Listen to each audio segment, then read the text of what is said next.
Hi friends, this is Uma. இன்றைக்கி நம்ம பழுதர ஓதி கடந்து அப்படிங்கிற திருப்புகளுடைய தொடர்ச்சி தான் பார்க்க போகிறோம். ஸோ வாங்க ஃப்ரெண்ட்ஸ், லேட் பண்ணாமல் டைரெக்டாக டாபிக்குள்ளே போயிடலாம்.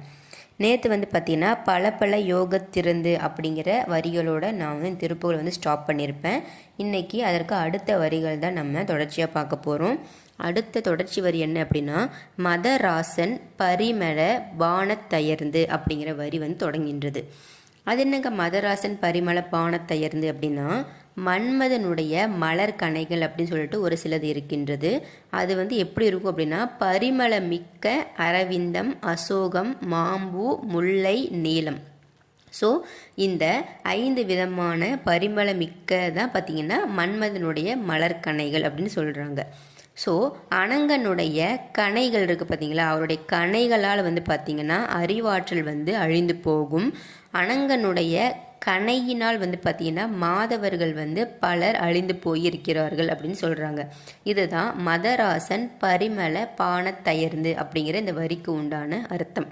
அடுத்தது பார்த்திங்கன்னா, பனை மடலூர்த்தர் கிசைந்து அப்படிங்கிற ஒரு வரி வரும்.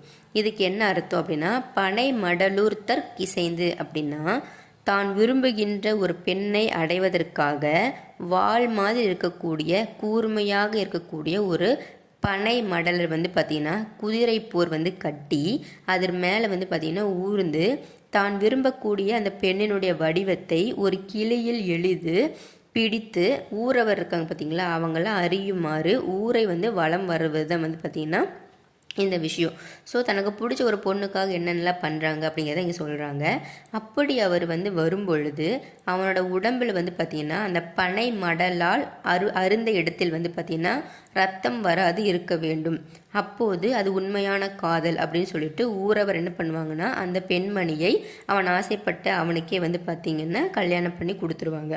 இதுதான் பனை மடலூர் தற்கிசைந்து. ஸோ அந்த பனை மடல் எப்படி இருக்கும் அப்படின்னா, அதில் குதிரை போர் கட்டி பார்த்திங்கன்னா அது மேலே உட்காந்து அந்த பெண்ணோட வடிவத்தை ஒரு கிளியில் எழுதி பிடித்து கொண்டு அந்த ஊரவு முன்னாடி போய் தைரியமாக நிற்கிறாங்க. அப்படி தைரியமாக நின்னால் மட்டும் பத்தாது, அவனோட உடம்புல பார்த்திங்கன்னா அந்த பனை மடலால் அறுக்கக்கூடிய அந்த இடத்தில் கூட ரத்தம் வராமல் இருக்கணுமாமா.